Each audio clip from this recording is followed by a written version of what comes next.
Fala Gustavo, fala Francói, boa noite meus amigos. Thaís, boa noite, vamos chegando para a gente começar mais uma live hoje top, hein?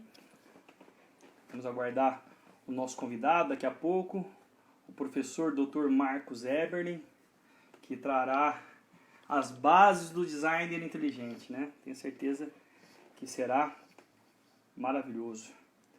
Beleza? Bom, daqui a pouco a gente começa. Iane, Marcos, vai rapidinho, filho.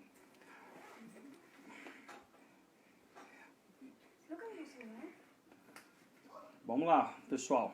Daqui a pouco a gente começa. Turma entrando. No começo aqui a gente fica um pouco falando sozinho, mas daqui a pouco o professor Dr. Marcos Eberlin chega.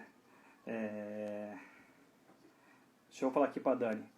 Já iniciamos, só estamos aguardando o Marcos Eberlin chegar, tá bom?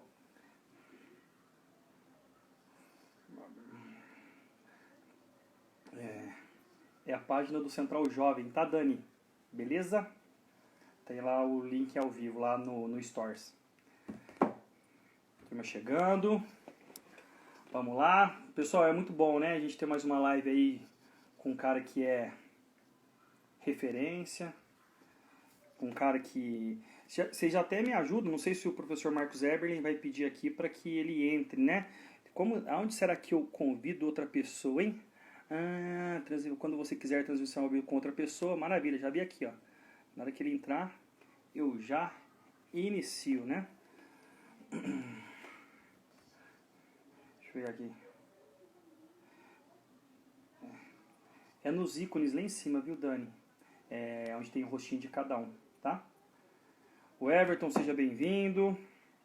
Iane, eu já falei, né? A Bia. Daqui a pouco a gente inicia. Deixa eu só arrumar aqui meu outro celular. Que a gente tem que fazer de tudo aqui para não perder nada, né?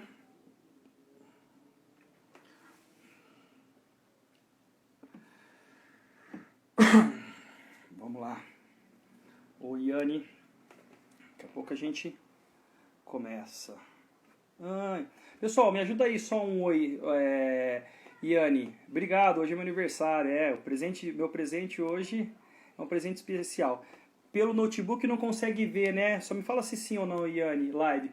É só pelo celular, aparelho móvel, é isso? Quer ver? Deixa eu falar aqui. Eu acho que... celular. Vamos aguardar as coisas a gente começar, né?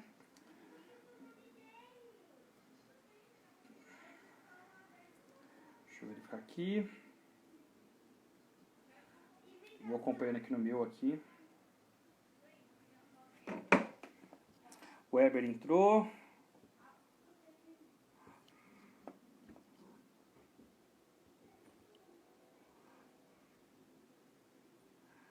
Deixa eu verificar o negócio aqui.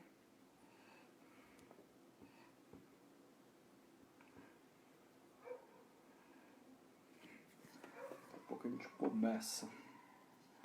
Fala pessoal, só estamos aqui fazendo aquecimento para a gente iniciar. Beleza?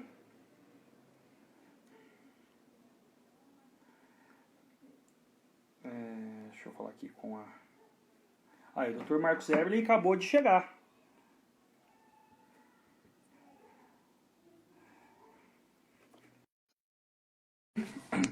Pra gente já fazer um quebra-gelo, para que a gente possa já interagir até tu entrar. Olá! Oi!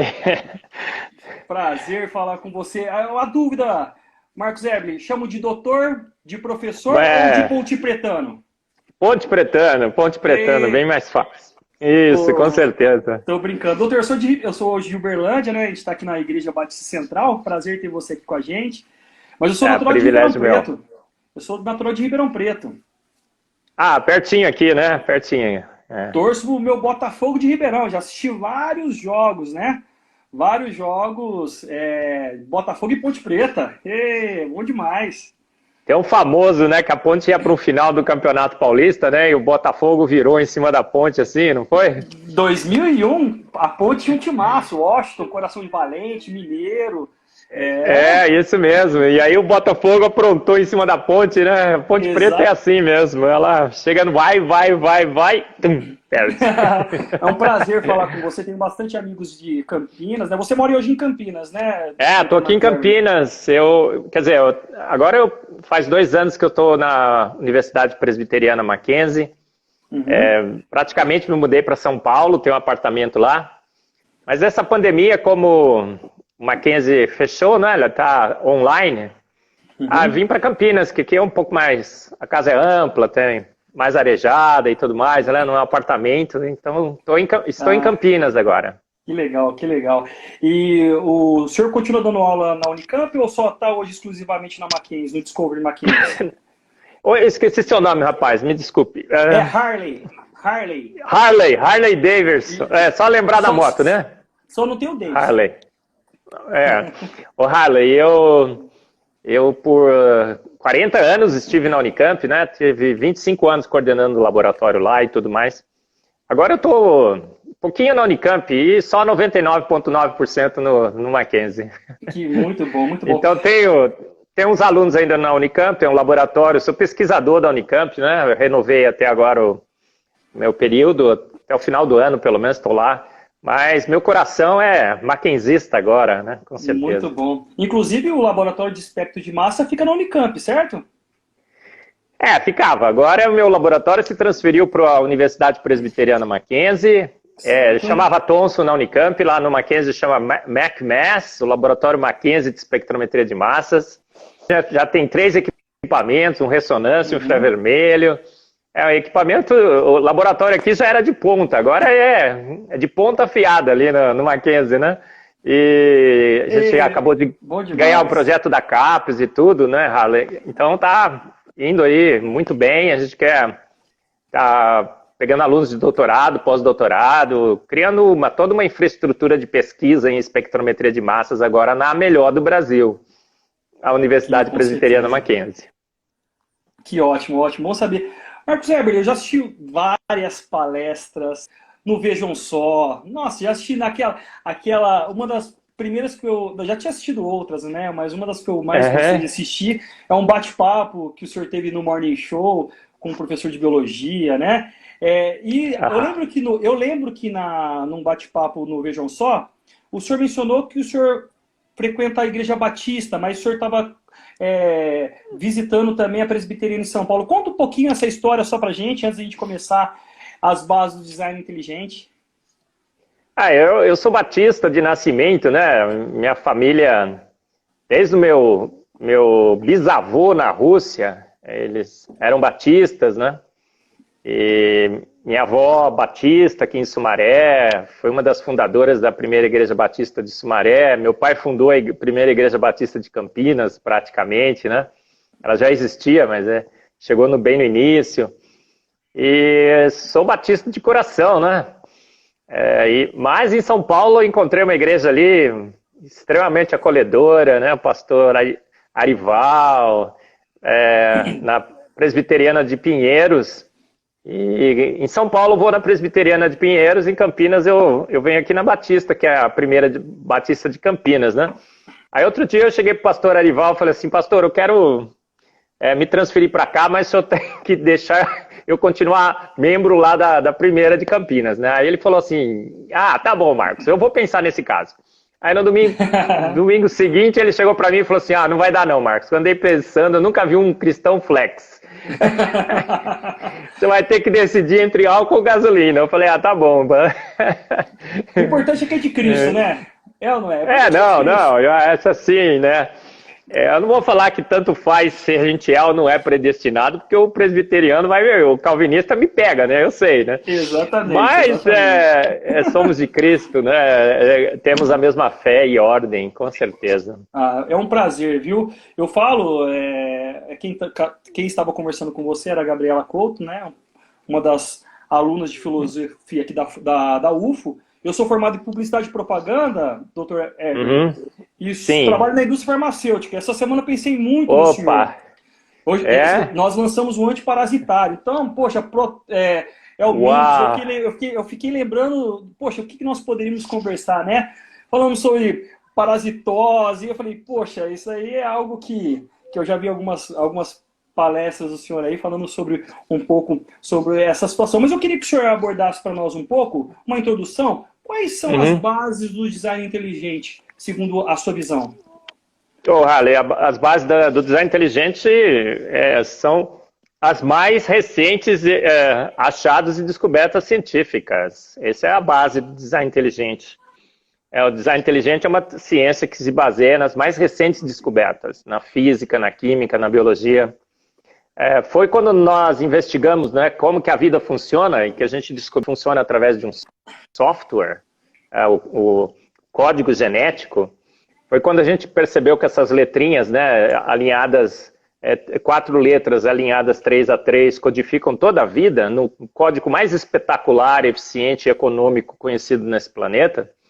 Foi quando a gente percebeu que o código tem a sua semântica, a sua lógica, ela não tem como ser linkada a processos naturais, ela forças, né? Então, por exemplo, CTA igual a valina. O que é que diz que CTA é igual a valina? Será que tem forças, ligações de hidrogênio, não é? Você da farmácia deve saber um pouco sobre isso. Forças de Van der Waals, né, como chamam, interações de polo, que dizem que CTA é igual a valina, não. Foi uma decisão arbitrária, totalmente que emanou de uma mente inteligente. Ele estabeleceu, CTA vai ser igual a valina no meu código, pronto, acabou. Como 1.00001 é igual a letra A no código ASCII. Então, o design inteligente é a ciência que diz que as mais recentes evidências científicas apontam claramente para que o universo e a vida tenham sido feitos prontos por uma mente inteligente, por design inteligente. Ele colocou as partes juntas para que pudessem funcionar. Não foi lenta, gradual e sucessivamente, né, que as coisas foram se ajustando e formando, e seleção natural, milhões de anos, mutações. Não, alguém foi lá e fez o universo pronto, alguém foi lá e fez a vida pronta. E se não tivesse feito vida pronta e universo pronto, nenhum dos dois nunca funcionaria. Então essa é a teoria do design inteligente. Ótimo, maravilha. E diga uma coisa, Dr. Marcos Eberle, algum dia a ciência ela foi teísta ou ela sempre foi naturalista? A gente tem essa ideia, né, de que ciência é uma coisa de ateus, né? Até o brinco, né? Diz que cientista bom é cientista ateu, que ciência nasceu no ateísmo, no naturalismo, longe de Deus, e ciência é uma coisa que refuta Deus desde a sua existência, que é uma coisa boa, que é uma coisa ruim que a gente devia até eliminar, né? Uhum. Não, pelo contrário. A ciência nasceu com a percepção de que havia um Deus. Foi a percepção que o homem teve, né, um dia, de que um Deus existia, governava o seu universo com leis imutáveis, eternas, racionais, que a gente tinha sido feito à sua imagem e semelhança, que levou o homem a fazer ciência. Então, a ciência nasce com a percepção de que há um Deus e é feita por homens que foram criados à sua imagem e semelhança. Se nós não tivéssemos sido criados à imagem e semelhança de Deus, a gente não entendeu o que ele fez, né? Então, a mente que a gente tem é uma mente que entende a racionalidade de Deus porque fomos feitos com a sua racionalidade. E os grandes pais da ciência, homens que criam em Deus, né? Boyle, da química, Pasteur, Schrödinger, Planck, da mecânica quântica, Thomson, da espectrometria de massas, todos homens que criam em Deus e creem ainda em Deus. Então a ciência realmente nasce com a percepção de que é um Deus, e ela tem Deus como seu autor e consumador. Deus é o autor e consumador da ciência. E, inclusive, né, os que têm feito sucesso em ciência são homens que criam e creem em Deus.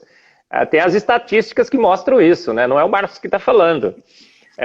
90% dos ganhadores de prêmio Nobel, 90% dos ganhadores de prêmio Nobel se declararam ou se declaram crentes em Deus, né? Tem variações no que eles creem. Só 10% se dizem ateus.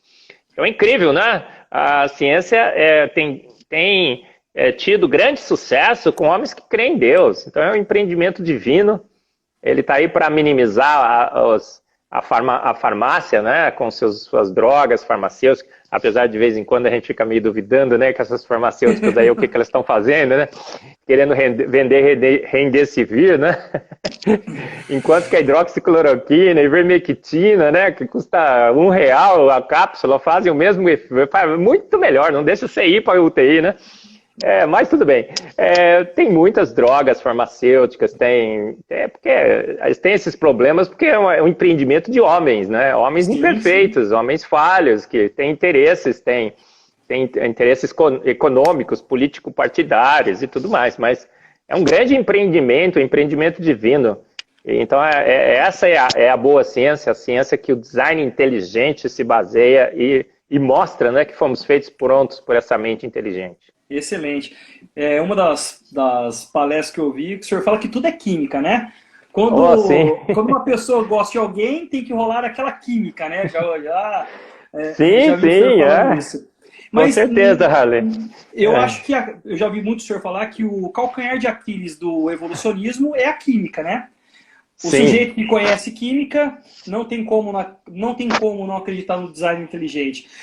Mas eu gostaria de saber, Dr. Marcos Eberlen, qual que é a maior evidência da criação de Deus, na sua opinião? Harley, a gente tem Charles McCombie, eu falo isso no meu livro Fomos Planejados. Uma vez ele disse assim, a evolução espera que você não saiba química. Aí quando eu começo a falar de evolução e tudo mais, os biólogos e bioquímicos, né, que são defensores da evolução, normalmente falam assim, o Marcos é um desqualificado, ele não pode falar de evolução porque ele é químico. Aí eu venho com essa, né? Na realidade tudo é química, química é tudo, né? Eles acreditam na evolução porque nunca foram avaliados do ponto de vista químico, atômico e molecular. Então eu fiquei imaginando, né, que mutações poderiam ter pego uma ameba primordial naquela sopa ácida escaldante, né, e transformado numa microbiologista, né, desconhecer química, achar que morfologias, comparações, a ciência da parecência, né, que muitas vezes a biologia faz, parecido então poder explicar as coisas. Mas quando a gente vai, do ponto de vista químico, e pega uma proteína, por exemplo, a gente fala, opa, proteína, tá, tudo bem, 20 aminoácidos. A proteína tem 150 aminoácidos. Qual é a chance da proteína ser funcional? A gente estuda isso do ponto de vista químico, a gente sabe que de toda a sequência, no máximo uma é funcional. A gente faz uns cálculos também, porque químico sabe fazer cálculo, né? Tem quimiometria e tudo mais. A gente faz cálculo 1, 2, 3, 4, 5. Eu fiz 5 cálculos, né? Físico-químicos e tudo mais. A gente faz uma simulação e fala, epa, esgota os recursos probabilísticos do universo. Aí a gente vai fazer a ligação entre os dois aminoácidos e fala, opa, isso aqui é uma ligação peptídica, né? De uma amina com ácido carboxílico. A gente vai fazer o cálculo do ΔG, né, Harley? O ΔG é positivo. A gente sabe, né, pela lei de Gibbs, né? Porque tudo é química, a química é tudo, né? O biólogo acha que aquela reação vai ocorrer, mas a gente sabe avaliar se ela vai ou não vai. A gente vê que o ΔG é positivo. ΔG positivo, a reação não é espontânea. Aí a gente vê que na realidade, a hidrólise tem uma velocidade muito maior do que a polimerização. Fala, epa, isso aqui nunca podia ter acontecido. A gente vê que os aminoácidos são todos enantiomericamente puros. É o enigma da homoquiralidade dos seres vivos. Outro dia eu perguntei para um biólogo famosíssimo num diálogo, né, Harley? Você poderia explicar a homoquiralidade dos seres vivos do ponto de vista evolutivo? Ele não sabia o que era, né? Então, ele não sabia nem o que era homoquiralidade, muito menos explicar a luz da evolução. Então, a evolução espera que você não saiba química, porque quando você sabe química, você vai avaliar os processos, você vê que não é inviável. Não é inviável, é impossível.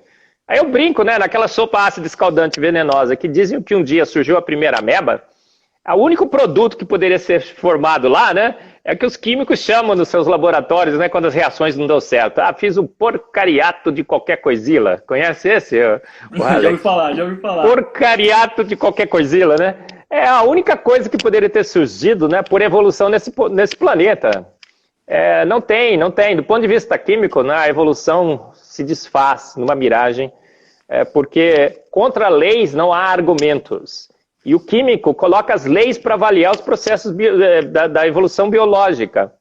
E quando você põe química, é terrível. Então, por isso que o biólogo não quer que o químico participe dos debates, porque o químico vai entrar com homoquiralidade, com ΔG, com Gibbs, com reações. Tem os grupos laterais, você sabe disso, né, Harley? Nos aminoácidos tem 20 grupos laterais. Eles falam assim, olha, como proteína não poderia ser formada. Outro dia com um biólogo, o biólogo estava falando isso para mim. É evolucionista. Tem muito biólogo que sabe química, tá? Eu tô generalizando, né? Mas normalmente os biólogos que sabem química não são muito fãs de Darwin, não. Mas os evolucionistas que só olham morfologia, né, e parecença, às vezes não sabem, né? Aí os aminoácidos têm 20 grupos laterais.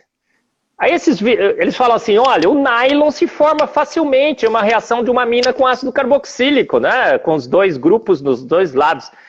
Nylon não tem grupo lateral. Mas os aminoácidos têm 20 grupos laterais. E esses grupos laterais reagem entre si muito mais favoravelmente do que a reação que precisa ocorrer. Então, o que não pode ocorrer é muito favorecido. O que pode ocorrer é ter uma lei que proíbe o ΔG positivo. Então, como você imaginar ter fé num processo que tem leis contrárias? Contra a lei não há argumento, pode esperar bilhões de anos, 2 eternidades, que essas reações jamais ocorreriam nesse planeta. Certo. Dr. Marcos Eberle, eu vou confessar um negócio do senhor. Nós somos da Igreja Batista Central, né? Chamado Central Jovem, tem até aqui a nossa marca, aqui a nossa caneca, né? Central Jovem. Eu fui entrar no Instagram, viu, Harley? Tinha um monte de Central Jovem lá, até achar a Central Jovem de vocês. Por isso que eu demorei um pouco para entrar, viu? Tranquilo, tranquilo. Tá. E doutor, nós estávamos com o objetivo de fazer, inclusive, uma conferência em agosto, que é o mês do Batista Jovem, né? E eu vou ser sério para o senhor. O senhor hoje está realizando um sonho de poder conversar com o senhor. O senhor não sabe, mas hoje é meu aniversário, então o que eu estou tendo hoje é um presente. Parabéns, parabéns, Harley. Quanto? 20 e pouco? 20 e quanto você está fazendo? Quem me dera, 38. 38. Ei, que é isso, rapaz? Que nem eu tenho 47, hein? Olha só, tá vendo? Mas e um pouquinho mais, e um pouquinho mais. Mas tá bem demais. Mas em breve a gente vai ter o senhor aqui na nossa igreja, aqui, numa conferência, se Deus quiser.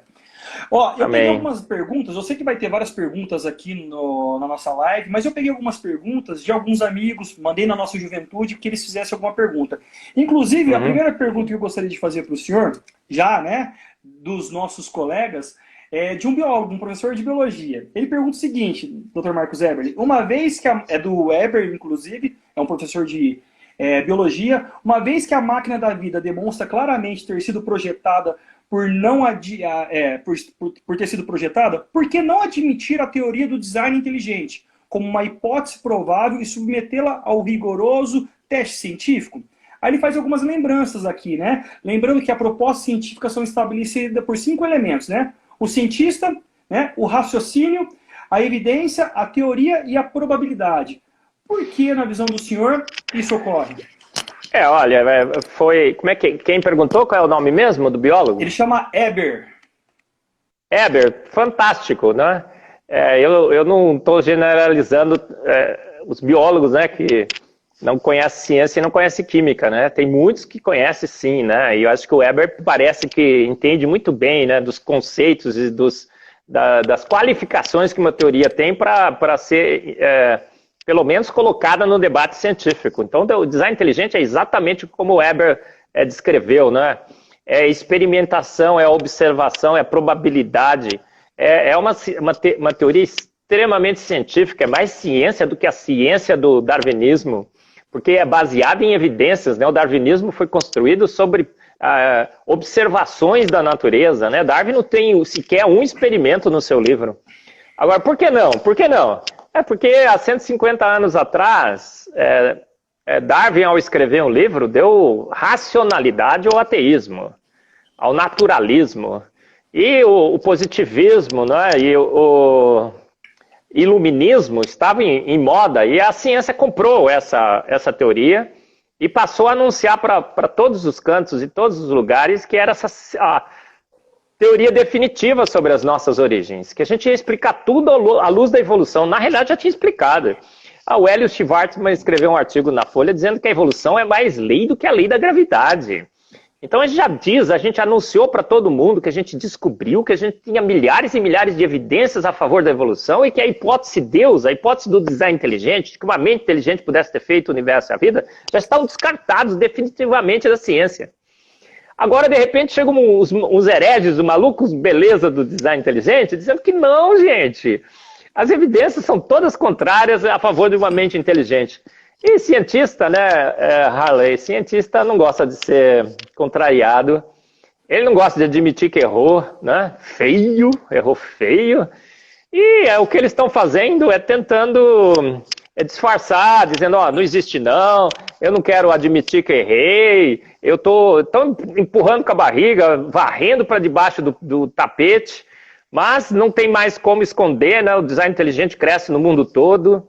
A percepção de que o design inteligente é uma teoria científica que vale a pena ser discutida e colocada frente a frente com a evolução aumenta. Inclusive, nos Estados Unidos, Harley, foi feita uma pesquisa com os biólogos americanos, porque eles gostam de fazer pesquisa lá, a gente não faz tanto assim. E perguntaram, a pergunta do Discovery Institute, perguntou lá para mais de 2.000 biólogos americanos. Você acha que o design inteligente poderia ser ensinado frente a frente com a evolução? Lado a lado, né? Para que as pessoas pudessem avaliar cientificamente as duas teorias e escolher a melhor? Você sabe que 67% dos biólogos nos Estados Unidos disseram sim. Então há luz na biologia, né? Muita luz. Sim, com certeza. E os biólogos estão começando a perceber, né? Perceber que 67% admite o debate. Se admite o debate é porque entende que o design inteligente é uma teoria, pelo menos, né, válida cientificamente, que deve ser confrontada com a teoria da evolução. E a gente acha que isso tem mostrado, né, como o design inteligente tem crescido, como as teses do design inteligente têm cada vez mais vêm cada vez mais sendo aceitas e que a mudança de paradigma ela é iminente. As pessoas perguntam para mim, Marcos, quando que vai demorar? Eu não sei. Eu só digo que quem viver verá. A gente às vezes, né, fica achando, né, como no vírus, né, fala, não, hoje vai cair, não cai. Né?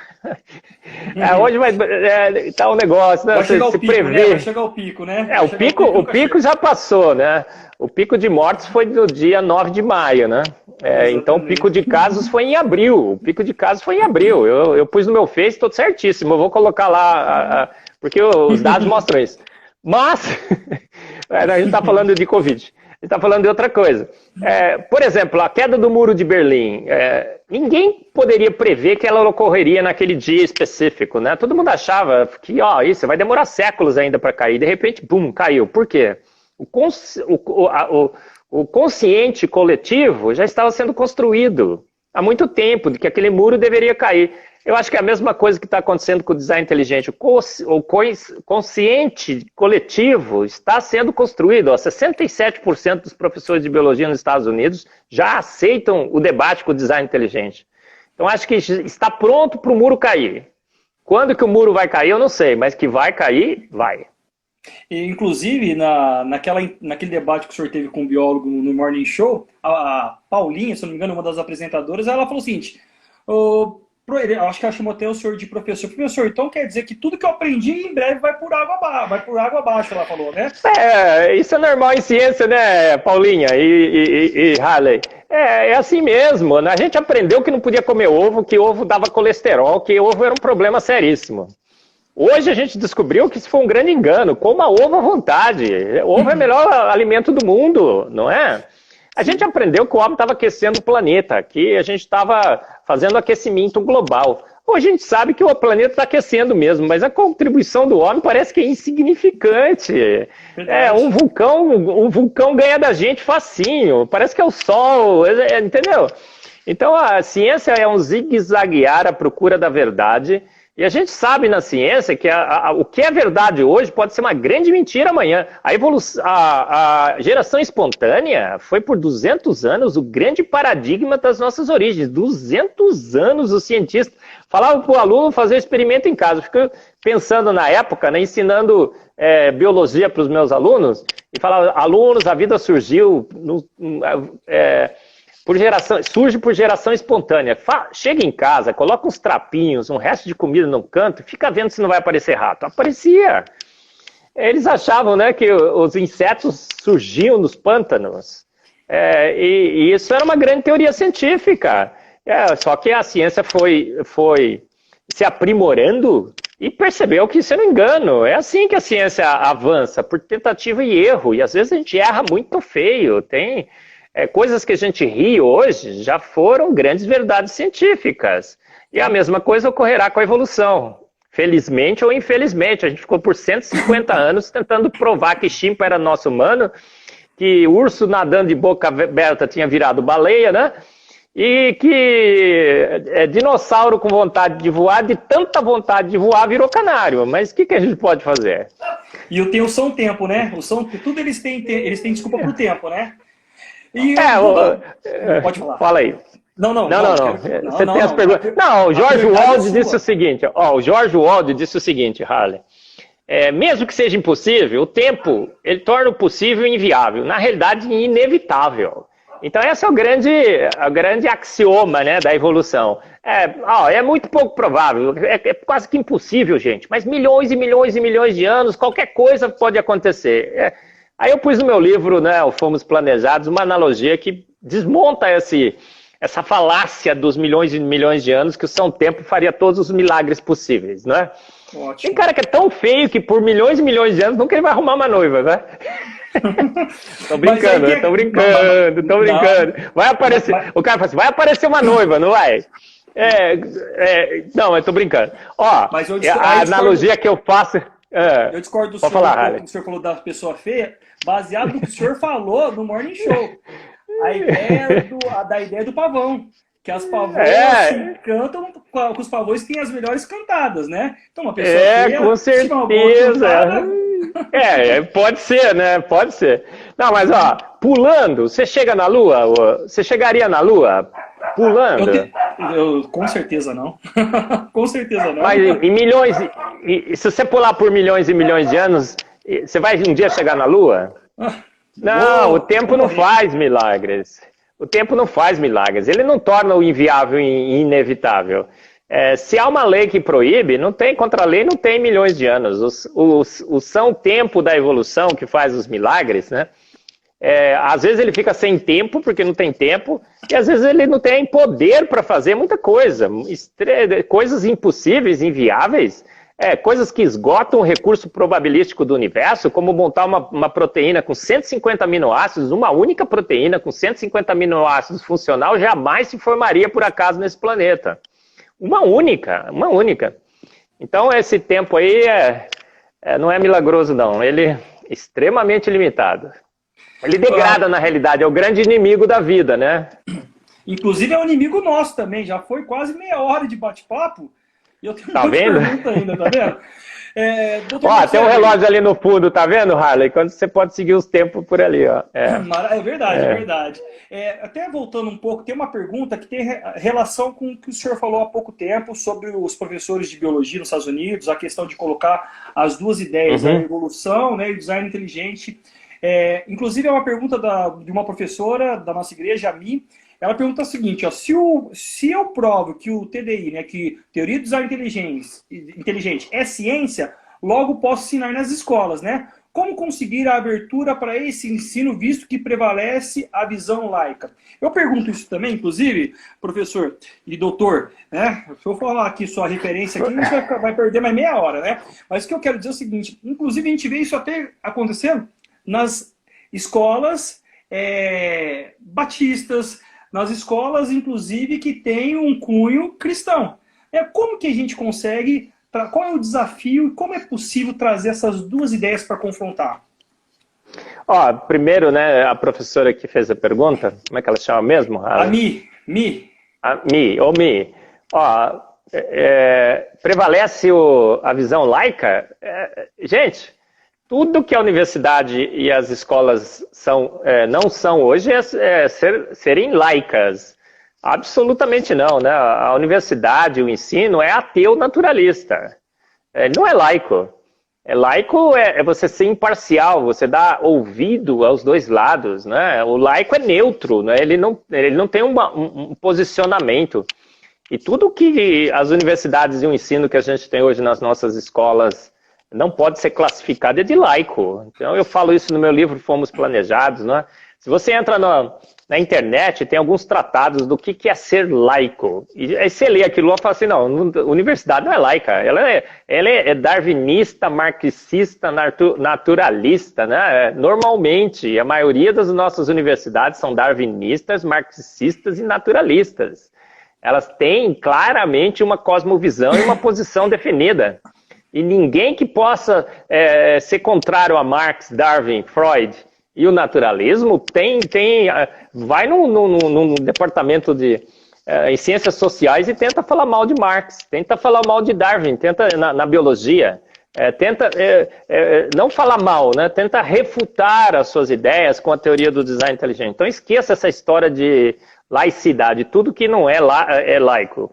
Então há uma cosmovisão, uma posição predominante na academia e na ciência e na nossa educação, infelizmente, por 150 anos. Então o que a gente tem que fazer? A gente tem que desconstruir esses 150 anos. Não é uma tarefa fácil, né? A gente vê outros empreendimentos aí tentando desconstruir coisas que foram construídas aí, tá dando um trabalho, não tá? Por quê? Porque, 150 anos. Então, mas o design inteligente está crescendo, a gente está cada vez mais sendo aceito pelos biólogos, pelos cientistas. A gente tem uma sociedade brasileira do design inteligente com mais de 2.000 membros. Nós temos a lista dos dissidentes de Darwin com mais de 1.000 assinaturas de grandes cientistas no mundo. Eu tenho o privilégio de estar lá com o meu nominho lá na primeira página. E o que acontece? A gente tem que... Essa desconstrução, ela leva tempo, né? Ela é uma briga realmente acirrada, normal, mas a gente está crescendo muito. Agora, como que se faz para que isso seja ensinado na sala de aula? Você tem que convencer, pelo menos, né? Primeiramente, a gente discutiu isso no primeiro Congresso Brasileiro do Design Inteligente, a academia a aceitar o design inteligente. Porque senão a gente não deve, inclusive, forçar a barra, né? Então, hoje, as pessoas perguntam para mim, Marcos, você acha que os livros didáticos deveriam ter lá a parte do design inteligente, os professores ensinarem o design inteligente? Eu falo, não. Porque a academia ainda não aceitou o design inteligente. A gente tem que... A briga ainda está na academia. Mas, o que a gente recomendou na teoria do design inteligente? Que, pelo menos, né, a evolução fosse ensinada de uma forma verdadeira, justa. A evolução como ela verdadeiramente é, e não essa falácia que eles fazem, né, que é mais lei do que a lei da gravidade. A evolução é essa, mas os problemas todos são esses, imensos, né? Mas, felizmente, né, Harley e Mi, aquela história de que a sala de aula era o domínio exclusivo do conhecimento, do saber, já foi-se há muito tempo, né? Hoje, a sala de aula, a gente vai dar aula para o aluno e fica com medo de dar aula, porque o aluno, às vezes, sabe muito mais do que até você está apresentando, né? Eu tenho uma aluna que era muito inteligente, eu ia dar aula no Mackenzie lá, né? Quando eu via ela sentadinha assim, eu falei, ixi, ela tá ali. Eu começava a dar aula, ela levantava a mãozinha, professor, olha, eu já estudei essa matéria, e essa pergunta aqui, olha, rapaz, vou ter que estudar. Por quê? Porque a informação está por todos os cantos e todos os lugares, né? Então, o design inteligente tem crescido muito, apesar de não estar no livro didático, apesar do professor não ensinar, porque às vezes também, assim, põe no livro didático, põe um professor despreparado para ensinar, é um problema também, né? Então, a gente tem que tomar cuidado, né? Porque pode ser um tiro no pé, né? Forçar para que um professor que é contra o design inteligente... tem uma associação no Brasil que defende o evolucionismo teísta e diz que apresenta as 4 opções. Aí outro dia eu assisti uma palestra deles em que eles estavam apresentando o design inteligente. Eles bateram mais no design inteligente do que os evolucionistas batem no design inteligente. São cristãos, são nossos irmãos em Cristo. Aí, então, é melhor que eles não falem sobre o design inteligente. Porque falar daquela forma toda deturpada que o apresentador falou para desqualificar o design inteligente, é melhor que não fale. Mas a gente cresce no mundo inteiro porque a informação hoje está democratizada, né? Você tem o Facebook, você tem o YouTube, você tem o Instagram, a molecada procura em tudo quanto é canto, em tudo quanto é lugar. Eles conhecem o design inteligente, essa geração conhece o design inteligente cada vez mais, e cada vez mais eles se convencem, né, de que o professor de biologia está falando na sala de aula não é realmente a verdade. Legal. Dr. Marcos Eberle, Edmar, que está lá ele está na Holanda. Olha a pergunta que ele manda para nós aqui, para o senhor, na verdade, que é a pessoa que manja, que domina no Brasil, né? Normalmente, os acadêmicos acusam o design inteligente de criacionismo disfarçado de ciência, né? No livro Como Tudo Começou, de Adalto Lourenço, inclusive eu assisti, viu? Muito boa a live com o Adalto Lourenço. Para finalizar, depois, só para não esquecer, quero que o senhor fala por que não tem estrela verde, né? Depois, mas deixa essa para o final. Pode deixar. Mas ele fala assim, no livro de Como Tudo Começou, de Adalto Lourenço, ele faz uma distinção clara entre essas duas posições. Minha questão é, né? Existe diferença entre design inteligente e o criacionismo bíblico? Se sim, qual é a diferença? A diferença é monstruosa, né? É diametralmente opostas as duas posições.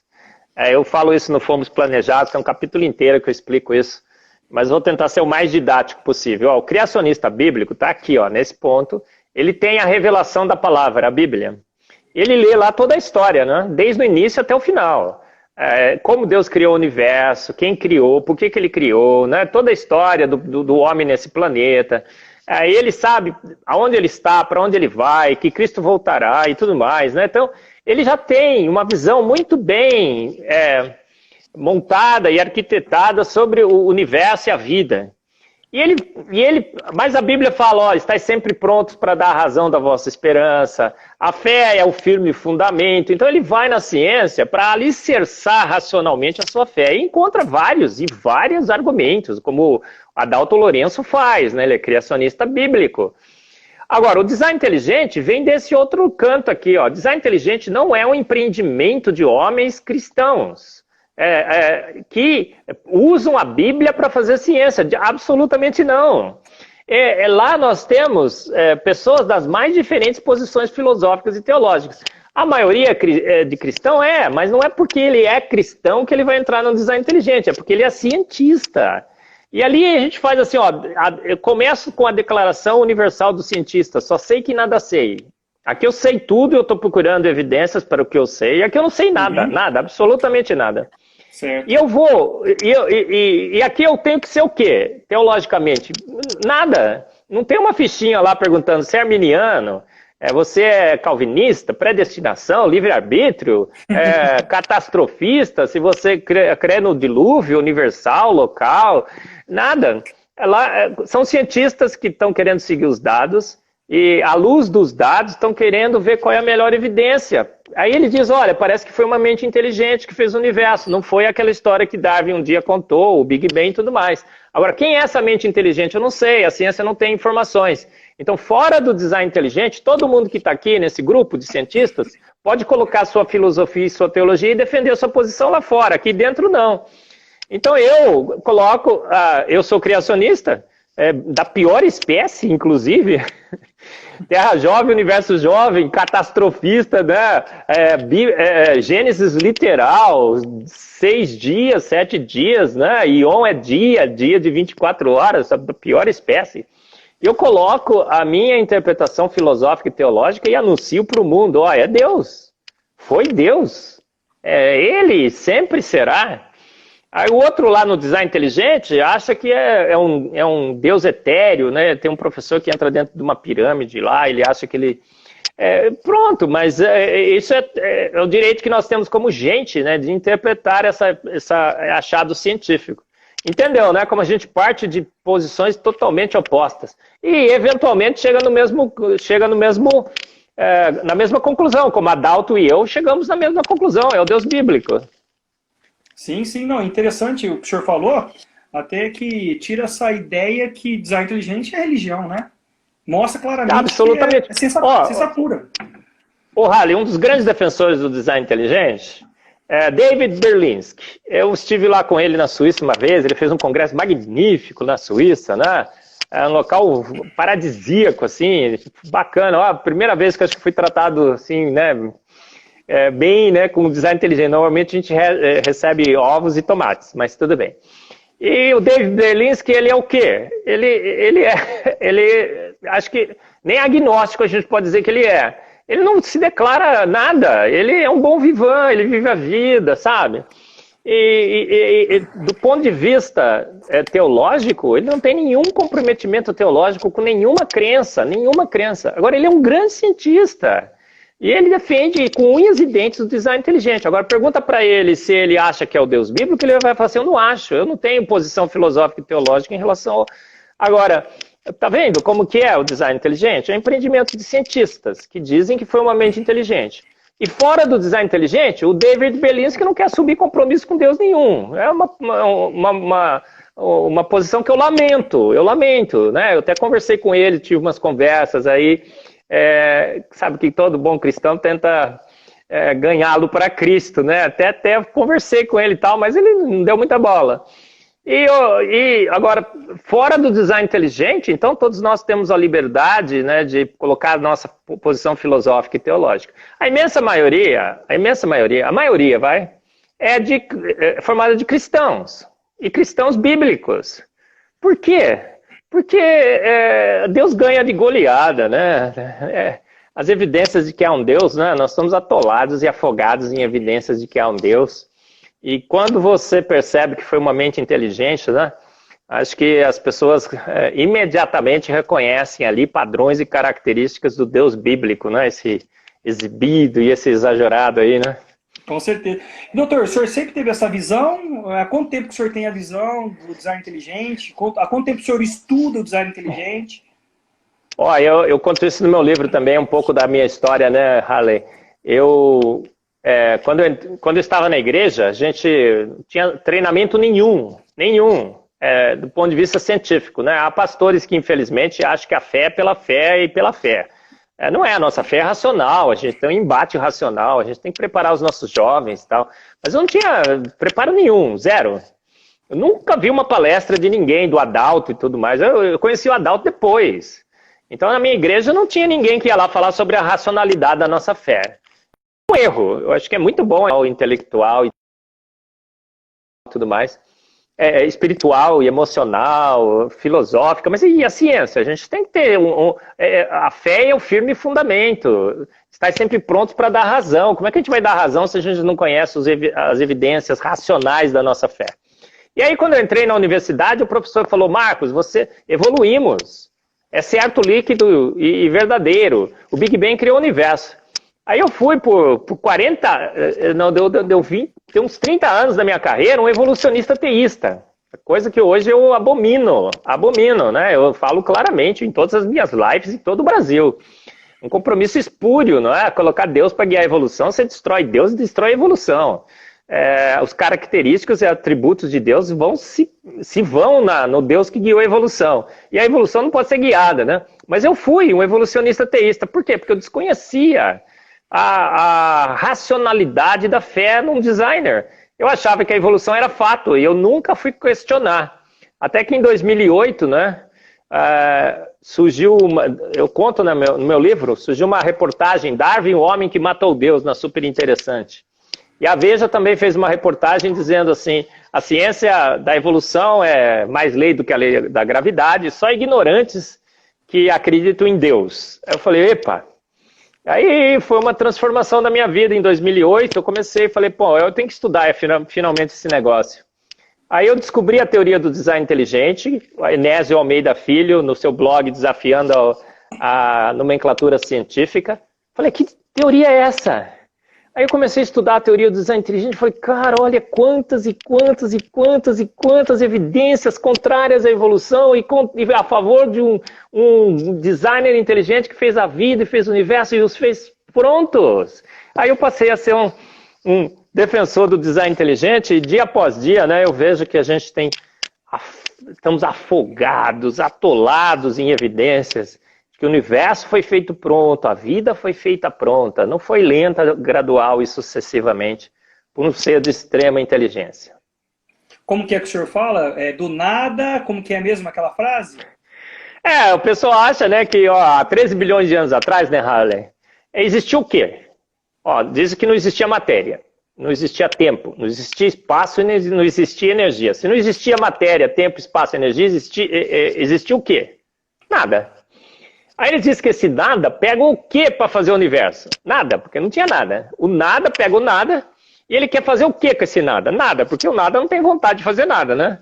Então o nada pega o nada para nada, por nada e pum, do nada faz o tudo, faz o universo. Haja fé, né? Esse tipo de fé eu não quero ter. Eu não quero ter fé num nada que pega o nada para nada, por nada e de repente faz um universo fantástico, todo estruturado, 26 constantes universais, uma vida baseada numa informação genética magnífica, uma complexidade estúpida, informação, antevidência. Não faz o menor sentido, não é? Verdade, verdade. Estamos chegando já no final, o tempo passa demais, hein? Meu Deus do céu, é isso que é a Eu falo muito também, né? Não, mas eu gostaria de ficar aqui 3 horas se eu pudesse, né? Estou realizando meu sonho no dia do meu aniversário, então para mim é um privilégio, é uma alegria, né? Eu vou fazer uma pergunta aqui bem diferente, não sei se alguém já fez para o senhor, né? Qual a pergunta que o senhor gostaria que fizesse para o senhor, mas que ninguém faz? Existe alguma pergunta? Porque eu sei que muitas vezes o senhor participa de live e vem um script, né? Aquela perguntinha, sempre aquela tendência, pega um pouco do histórico, que nem eu acompanho o senhor já faz vários anos. Eu viajo muito, viu? Que nem segunda-feira eu vou viajar quase 500 quilômetros. Com certeza vai palestras e sempre o senhor está no meu carro, tá? Nas minhas Maravilha. viagens. Então, tudo que eu vou falando aqui, eu conheço bastante, porque eu já estudei, já li, já assisti muita coisa do senhor. Mas, tipo, você tem alguma pergunta que o senhor gostaria que as pessoas fizessem e nunca fazem? Eu não me consigo lembrar nenhuma que eu gostaria que eles fizessem, mas nunca fazem. Eu tenho muitas perguntas que eu gostaria que nunca me fizessem. Pode ser essas? Pode. Por exemplo, que se Adão tinha ou não tinha umbigo. Né? Aí, rapaz, você imaginou isso? Adão tinha ou não tinha umbigo? Como é que eu vou descobrir um negócio desse? Aí outra que eu não gosto que as pessoas perguntam é por que Deus criou pernilongo. Pernilongo até hoje eu não consegui uma boa explicação para pernilongo. Olha que eu pergunto para todo mundo, gente, tem alguma coisa no pernilongo de bom que a gente poderia usar a favor da criação por Deus de um pernilongo? Até hoje eu não descobri. Eu vou chegar para Deus, acho que a primeira pergunta que eu vou fazer é, Senhor, por que o Senhor criou o pernilongo? Aquele bichinho que vinha e puxava o nosso sangue. Aí, outra coisa que eu tinha problemas com vírus. Eu nunca tinha estudado vírus a fundo. Eu achava que vírus era do mal. Essa pandemia foi muito boa, né? Porque eu comecei a estudar vírus e percebi como a maravilha de um vírus, né? Os vírus foram feitos por Deus, o vírus é coisa do bem, né? A imensa maioria dos casos que a gente conhece, eles causam benefícios para a vida. A gente tem um monte de vírus que nos ajudam e tudo mais.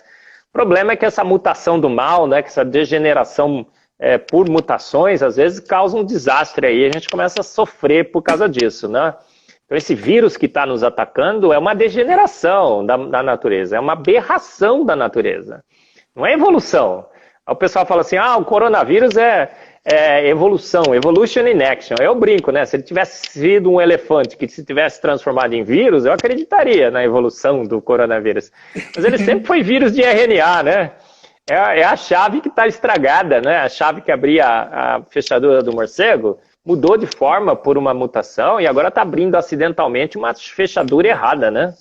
Uhum. Então eu não gostava de que me perguntasse sobre vírus, sobre pernilongo. Barata eu já sei explicar direitinho, né? Eu comecei a estudar sobre as baratas, elas são extremamente importantes, né? Na degradação de matéria orgânica. É culpa nossa que fez esse esgoto e ela vem pelo esgoto e chega na nossa casa, né? Mas ela tem uma função magnífica, as baratas e tudo mais. Se a Terra é plana, não é, né? Nossa, essa aí também, né? Agora, teologicamente, eu não gosto que me pergunte a origem do mal, né? Uma vez me perguntaram assim, Marcos, e a origem do mal, né? Aí rapaz, você sabe difícil. Que essa é uma questão teológica já discutida há séculos, né? Foi muito interessante que eu estava numa igreja, né, Harley? Deixa eu contar essa que o pessoal vai gostar, né? Com certeza. Aí a menina me perguntou sobre a história do mal. Eu falei, olha, isso é uma discussão há muito tempo e tudo mais. Eu não sou teólogo, mas eu escuto e estudo teologia desde pequenininho, né? Nasci na igreja. E aí o mal para mim é assim, assim, assim, assim. Aí a menina, muito obrigado, acho que eu convenci. Acabou a minha palestra, veio o pastor da igreja, né? Com toda a boa vontade do mundo, ele disse o seguinte, olha, fizeram essa pergunta do mal aí, mas o professor Marcos é cientista, ele não entende nada do mal, não. Falou tudo errado. Ó, a explicação certa é essa. Mas eu discordei dele. Para mim, a explicação dele estava errada e a minha estava muito mais certa. O que isso mostra, né? Que tem muitas coisas que a gente não sabe explicar, né? E acho que quando se pergunta algumas perguntas que a gente mesmo, né, com conhecimento bíblico, conhecimento científico ainda não consegue responder, é muito difícil. A gente tem que reconhecer que quase nada sabemos, né? A gente sabe que foi uma mente inteligente, a gente tem muitas informações sobre essa mente, mas aí fala, poxa, é Deus. Aí você explica Deus. Consegue explicar? Ninguém consegue, né? Tem uma música do Preto, como é que chama? Preto no branco, ninguém explica Deus, né? Preto no branco, do crente ao ateu, ninguém explica Deus, né? É dono de toda a ciência, sabedoria e poder, né? Verdade, mas ninguém explica, a gente sabe que ele existe, a gente reconhece mas um Deus nem eterno ele é atemporal, né? E da onde ele adquiriu todo o seu poder, a sua divindade, né? A nossa mente não consegue racionalizar coisas assim. Então a gente tem que reconhecer também que a gente vê como uma miragem através de um espelho, né?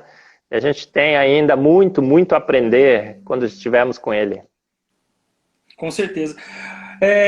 Queria uma resposta, tipo assim, bem sincera do senhor. Qual que é o desafio para os nossos jovens nas universidades, né? Eu fico imaginando, nós temos muitos jovens que saem da igreja, estão na igreja, vão para a universidade e infelizmente se perdem, né? Dr. Eberly, na opinião do senhor, qual que é o maior desafio, qual dica e orientação que o senhor dá para os nossos jovens? 2/3 dos jovens cristãos se tornam ateus nas universidades. Tá? Ateus, assim, começam a negar o que eles sabem que existe, que é Deus, né? Eles se rebelam contra Deus. Por que isso acontece? Primeiro porque não é uma questão só racional, né? Na universidade você tem toda uma liberdade sexual, né? Tem as festas, tem as garotas e tudo mais, tem muitos que se perdem por aí, tá? Então não é uma questão só racional, eu sei disso. Mas muitos se perdem por uma questão racional, pelo convencimento. Por quê? Porque a gente não prepara os nossos jovens. Nossos jovens vão totalmente despreparados para as universidades. Então o que eu poderia dizer para o jovem?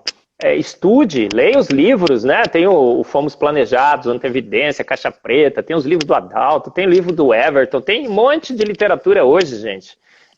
Entre nos sites, nos blogs, no Discovery Institute, no Discovery Mackenzie, da Universidade Presbiteriana Mackenzie, a melhor do Brasil. Tem lá um monte de vídeos e tudo mais. Se prepare, você não precisa saber tudo, mas você tem que ter um pouco tem algumas armas, algumas pedras, né, na sua funda. E saiba, né, que Pasteur já disse, um pouco de ciência pode te afastar de Deus, mas muito te aproxima. Então, aquela pouca ciência que vão tentar te convencer, não deixe de convencer, rapaz. Lembre-se que os grandes da ciência eram homens que criam em Deus. 90% dos ganhadores de prêmio Nobel, os grandes cientistas, homens que criam em Deus. Então, é isso que a gente tem que mostrar para os nossos jovens, né? A ciência está do lado de Deus, a boa ciência está do lado de Deus. As evidências são todas favoráveis. Então, defenda o design inteligente. O outro grande perigo é negar o conflito, como os evolucionistas teístas fazem hoje. Então, outro dia eu estava numa palestra, né, ele falou assim, não, porque a gente tem que aceitar a evolução, porque senão o nosso jovem vai ficar deslocado, ele vai brigar, enfrentar uma luta que não precisa ser lutada e tudo mais. Gente, não caia nessa. O debate existe, a luta existe, é uma guerra de duas cosmovisões distintas e duas teorias completamente distintas. Não tente casar o seu Deus com a evolução, porque você vai destruir o seu Deus. Aí é o caminho mais rápido para você se tornar um ateu. Porque o evolucionismo teísta enaltece a ciência e desqualifica os atributos de Deus, aqueles invisíveis que você deveria estar vendo, né? O Deus da evolução teísta se torna um Deus que precisou trabalhar por tentativa e erro, fez, não gostou, uma palestra de um evolucionista teísta, ele falava isso, ele fez, não gostou, até que acertou com o homem, por isso que tem os hominídeos e tudo mais. Um Deus que te fez primo de chimpanzé, entendeu? Umas coisas assim que não faz sentido nenhum. E normalmente o evolucionismo teísta, você vai ou ser um zumbi, né? De segunda a sexta você vai sentar na roda dos escarnecedores. Voltei? Não. Não tá aparecendo para mim, mas vamos seguir Uau. dessa maneira? Vamos, gente. Fechado. Sim. O senhor pode concluir o raciocínio do senhor com a Não, ideia da eu universidade. estava falando sobre aquela história, né, de que Deus poderia ter usado a evolução, né? Acho que esse é o grande perigo também que o jovem enfrenta ao entrar na universidade. Negar uma realidade e tentar fazer um casamento espúrio, né, entre o evolucionismo, o darwinismo e a fé. Não existe isso. Defenda a racionalidade da sua fé num Deus que fez pronto. Não comprometa a autenticidade de Gênesis, né? Gênesis é literal, né? É um relato histórico. Adão, Eva, paraíso, 6 dias da criação. E saiba que você tem material mais que suficiente para fazer esse debate e esse embate. E seja autêntico, né? Quer ser... Doutor? Doutor Marcos Eberle? Ficou mudo agora. O senhor está me ouvindo? Eu acho que a internet do Dr. Marcos Eberle caiu. Aqui, vamos adicionar de novo. Dr. Marcos Eberle? O senhor está me ouvindo?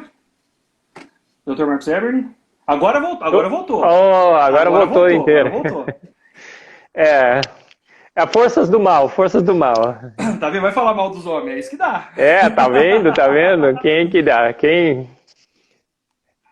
Pode concluir, doutor. Não, mas é mais ou menos isso, né? Acho que são os dois grandes problemas. Entrar despreparado ou fazer um compromisso espúrio, né? Defenda o design inteligente, que é a teoria que está ganhando a batalha, né? A nova cosmovisão que se instala na academia. Esteja do lado dos vencedores, né? A gente vai vencer essa batalha. Dr. Marcos Eberle, queria agradecer demais. O senhor deixou hoje minha noite muito mais feliz no meu aniversário. Sou muito grato. Que é isso, Halley. Eu oro a Deus que Ele continue te dando sabedoria, entendimento. Tipo assim, eu vejo o senhor, quase todo dia o senhor tem live. Eu tenho dó da sua esposa. Minha esposa às vezes fica brava comigo. Eu imagino a esposa do senhor. E eu sei que o senhor faz com muito amor. O senhor faz com muito amor, com muita dedicação. Então, minha oração é que Deus te abençoe, te ilumine, abençoe o senhor e a sua família, tá bom? Amém, amém. E um dia o senhor está na nossa igreja, né? Numa conferência do Central Jovem, né? Tem os nossos amigos da Jubatrim, que é a Junta do Triângulo Mineiro, que são nossos irmãos também, que trabalham com todas as igrejas batistas do Triângulo Mineiro, várias igrejas. Sempre está com a gente, ajudando aí também. A gente vai estar agora unindo ainda mais força. Mas para encerrar, explica para mim uma coisa, Dr. Marcos Eberle. Por que não tem estrela verde? É verdade mesmo? Não tem estrela verde? Não existe? Halley, é incrível, né? Nós temos 2 trilhões de galáxias conhecidas que a gente consegue enxergar. 2 trilhões. É muita coisa. Em cada uma dessas galáxias, na média, nós temos 100 bilhões de estrelas. Incrível que todas essas estrelas emitem luz na faixa do visível, que é uma faixa extremamente fina da radiação eletromagnética. O universo poderia ser cinza, poderia emitir em raio-x, raios gamas, né? Por que emite no colorido, né? E o nosso olho enxerga o colorido, 10 milhões de tonalidades de cor, é incrível. Mas tem outro fator incrível também, porque for olhar as cores das estrelas, tem azul, tem amarela, tem lilás, tem tudo, vermelha, branca, tudo quanto é cor. Só não tem estrela verde. Não tem estrela verde. Por quê? Porque é simples, Halley. Não tem estrela verde porque o Palmeiras não tem Mundial. Essa é pro meu amigo Iltinho. Não tem Mundial, né? Não tem Mundial. Como é que vai ter estrela verde? E aqui em Campinas, né? São os galinhas do Guarani, né? Também, tudo verdinho, né? Deus não ia dar essa chance aí pros bugrinos, né? É ponte preta, preto e branco, né? Tem umas cores também, mas verde. O Palmeiras é chamado de Guarani da capital, não é? Exatamente. Então, Deus é sábio e também não ia pôr estrela verde, que se um time não tem mundial, não vai pôr estrela verde, né? Vamos ver, se ganhar quem sabe, ele muda essa lei aí. Exatamente. Doutor Marcos Eberle, obrigado novamente, tá?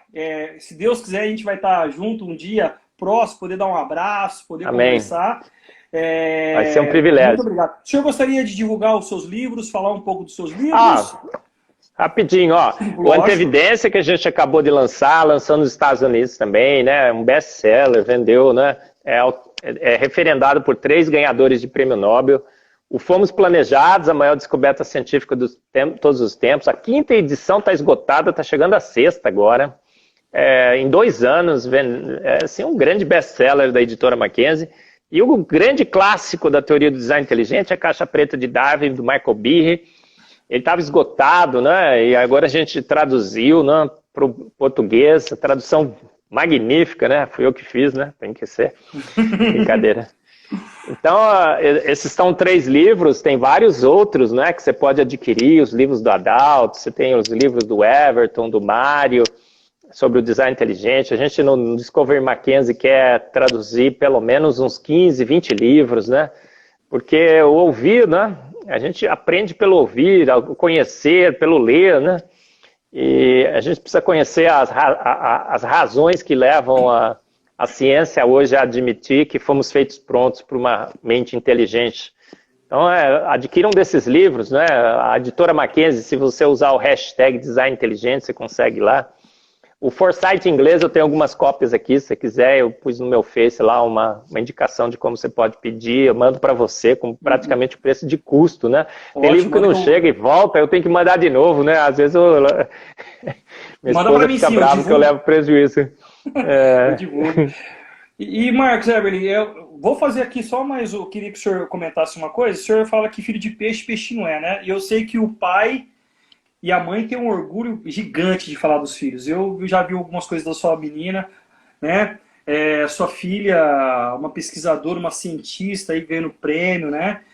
Fala um pouquinho, qual que é o trabalho dela mesmo e qual o prêmio que ela ganhou? Só pra gente encerrar com chave de ouro, porque um pai tem que falar do filho. Eu tenho 2 aqui, sempre que eu falo da Sara e do Davi. Além da esposa também, Adriana, senão ela fica brava comigo. Bom, eu tenho 4 filhos maravilhosos, né? Tem cada um na sua área, né? Mas a Lívia criou a caneta do câncer. É uma caneta que você encosta no tecido, né? E rapidamente você consegue dizer se é tumoral ou se é benigno. E a eficiência desse diagnóstico, a gente fez um estudo até juntos, publicamos, é 98%, 99%. Coisa que era 60%, 70%, subiu para 98%. E foi uma descoberta fantástica, né? Até esse projeto da CAPES, agora a gente quer usar a caneta para fazer o diagnóstico do Covid. E ganhou 18 prêmios até hoje. 18, grandes prêmios. Então eu falo aí, né? Eu acho não, né? Certeza, ela é a cientista brasileira mais premiada da história da ciência brasileira. Eu não conheço ninguém que ganhou 18 prêmios e os prêmios que ela ganhou, né? Que privilégio. E ela tem 30 e poucos anos, né? Tem muito ainda pela frente.